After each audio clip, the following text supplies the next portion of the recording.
വൈപ്പിനിൽ റോറോ സർവീസുമായി ബന്ധപ്പെട്ട് വീണ്ടും ഗതാഗതക്കുരുക്ക് രൂക്ഷമാകുന്നു. ഹൈക്കോടതി വിധി അനുസരിച്ച് പാർക്കിംഗ് ഏരിയ ഒരുക്കിയിട്ടും വാഹനങ്ങൾ ഇപ്പോഴും റോഡരികിൽ പാർക്ക് ചെയ്യുന്നത് മൂലം പ്രദേശവാസികൾക്ക് വലിയ ബുദ്ധിമുട്ടാണ് ഈ അനിയന്ത്രിത പാർക്കിംഗ് സൃഷ്ടിക്കുന്നത്.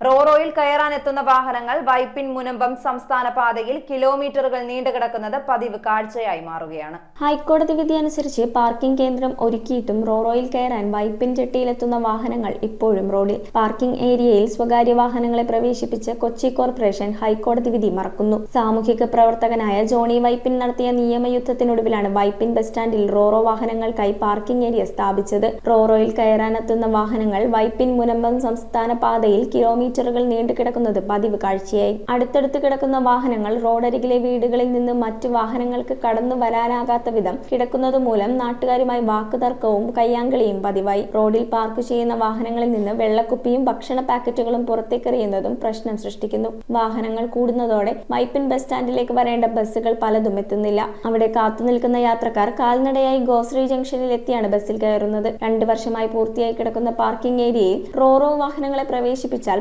പ്രശ്നപരിഹാരമായേക്കും. News desk metro 7.